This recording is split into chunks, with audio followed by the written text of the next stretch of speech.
Hello children, welcome to today's video session of Standard 9th Economic 3rd Unit Money and Credit.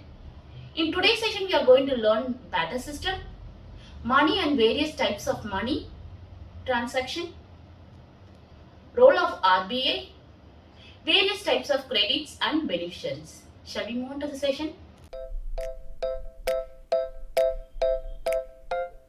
Unit 3 Money and Credit. This chapter deals with the evolution of money over the years and its function. It also elucidates on the role of the Reserve Bank of India. It throws light on foreign exchange, monetary aggregates, and forms of credit. It further explains how technological advancements have made banking easy and swift in today's world. Almost all things used by man have a monetary value.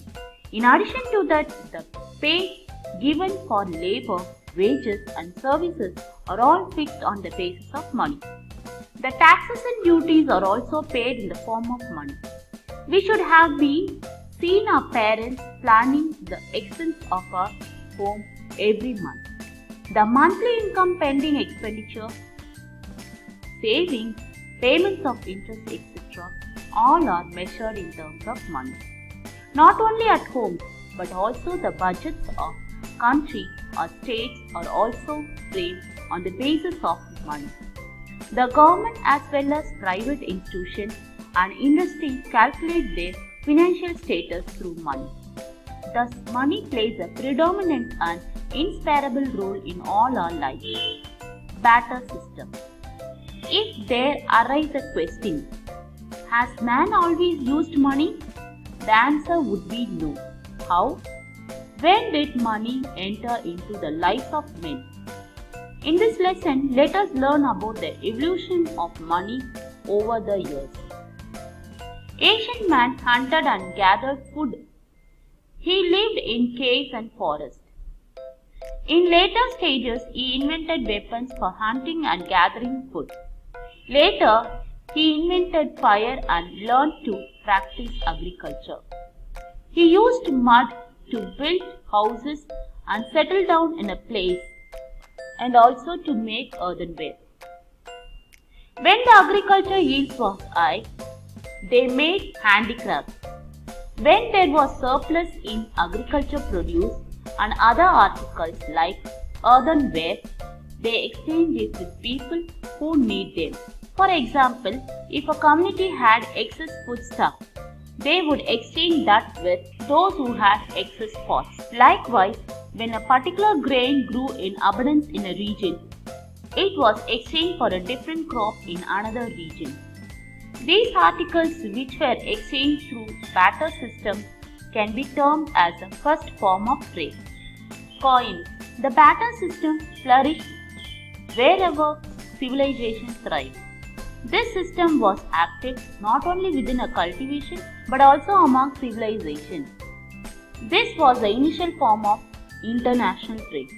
During the archaeological excavation in Egypt and Iraq, that is Mesopotamia, articles used during the Indus Valley cultivation were excavated.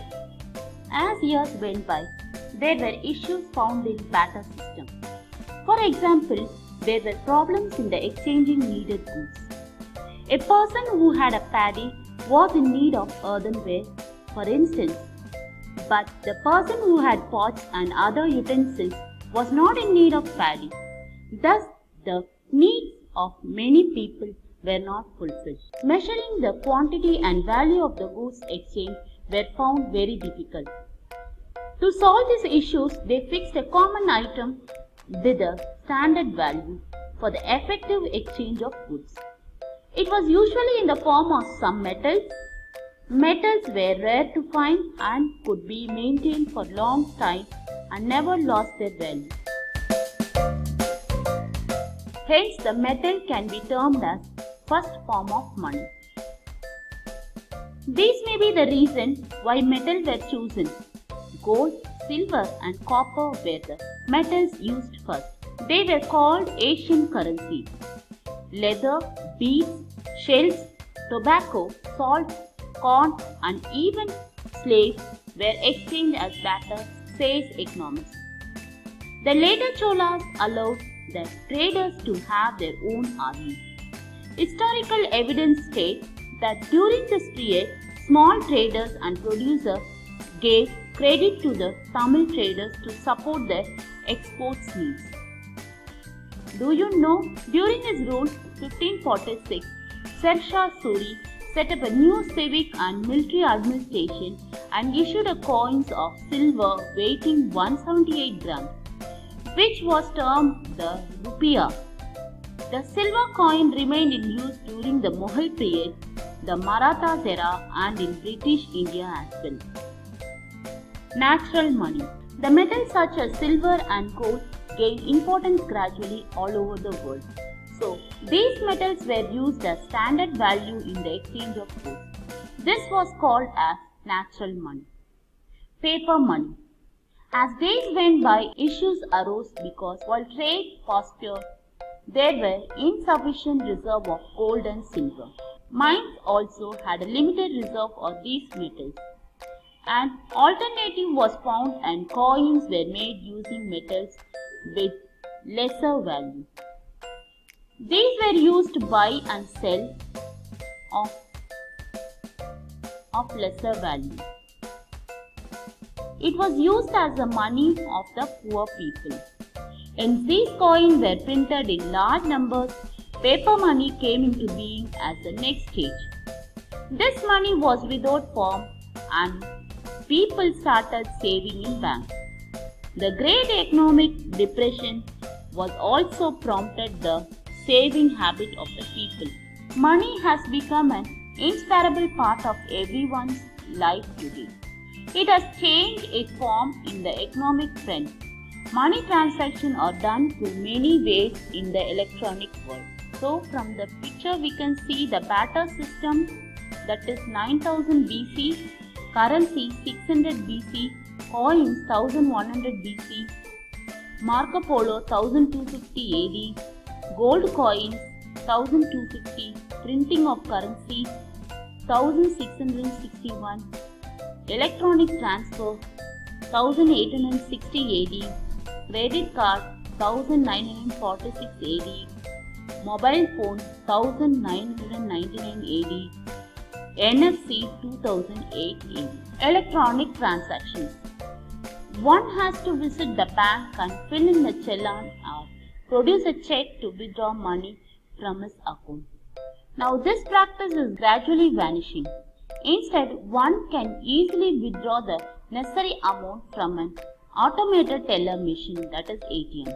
With the help of a ATM debit card, one can easily withdraw the money needed at any time at ATM located everywhere.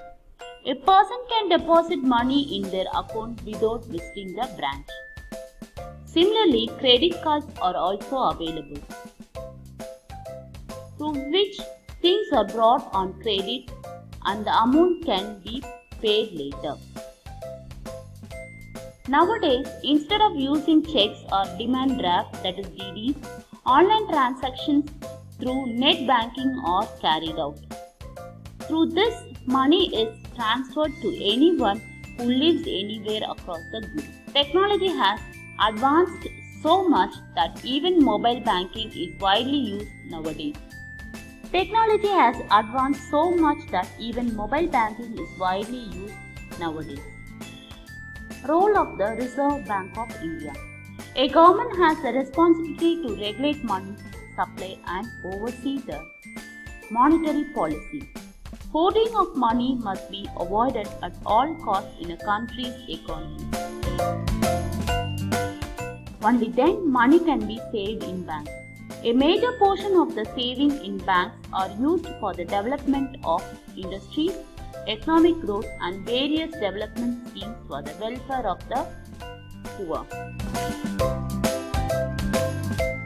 All the major and important banks were nationalized, that is 1969 in India.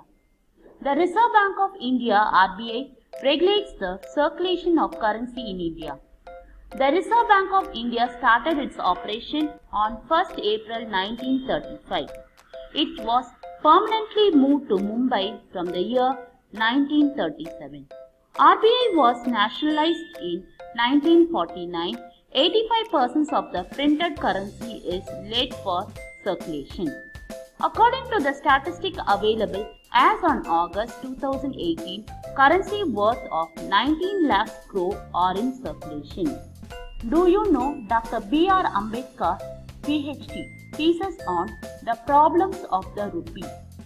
Its origin and solution was a reference tool and provided guidelines for the Reserve Bank of India Act of 1934. Relationship between money and prices. There is a close relationship between volume of circulation money and the price of things. 90% of the products are manufactured with the main aim of sales or meant for services. Growing crops and productions are done on a commercial basis rather than on a substance level. This phenomenon also increases the importance of the market and money. The relationship between money and price is connected with the monetary policy. There is a close relationship between the growth of money, supply and inflation. Price controls plays a very important role in the country's economic stability. This role is played by the central bank of our country, RBI in India. Currency is the medium of exchange in a country. The Indian currency is called the Indian rupee, that is INR. In a country, the foreign currency is called foreign exchange. Purchasing capacity of all currencies in the world are compared using the US dollar as a standard currency. This value differs from country to country. Most of the international trade transactions are carried out in US dollar. Functions of money. When people replaced the barter system, a lot of practical issues were solved. Money acts as a medium of exchange, a unit of measurement, a store of value and a standard of deferred payment. It plays an important role in transactions. Here in the table they have given the country and the currency. In India we use rupee, England pound, European Union euro, Canada dollar, Japan yen, China yuan, Saudi Arabia rial, Australia dollar, Malaysia ringgit, Pakistan rupee, Sri Lanka rupee. Medium of exchange. Money should be accepted liberally in exchange of goods and services in a country.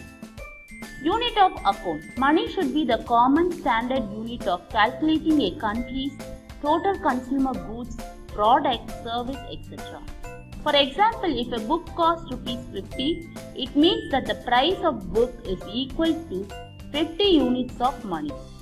Money is used to measure and record financial transactions in a country. A store value. Money is used as a store of purchasing power.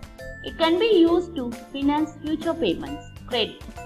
Farmers avail credit during monsoon for buying seeds, agriculture inputs and other expenses.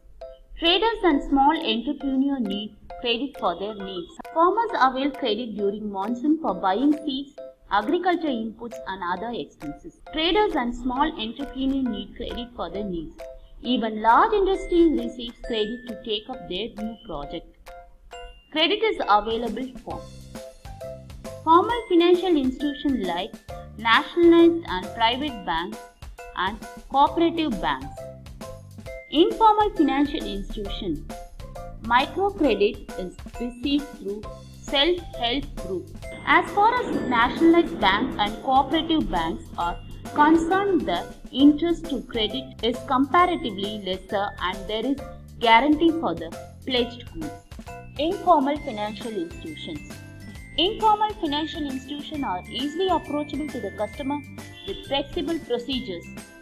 But there are issues like the safety of items pledged, high rate of interest and modes of recovery. People who live in a particular place or those who are involved in a certain work join together as a group and start saving. These are called as self-help groups. The nationalized bank provides help to these groups microcredit. Credit given to self-help groups for street vendors, fishermen, especially women and the poor really makes a difference in their life. In Tamil Nadu, all the banks have 10,612 branches across the state. They carry on a total transaction of about 15 lakh crores rupees during the financial year 2017 and 18. Now let's see how currency is printed in India. 1 rupee and 2 rupee notes were first printed in India in the year 1917. The Reserve Bank of India is empowered to issue the Government of India notes since 1935. 500 rupees note currency was introduced later. In 1940, 1 rupee notes were issued again. Till 1947, the currency notes with the image of King George VI were in circulation.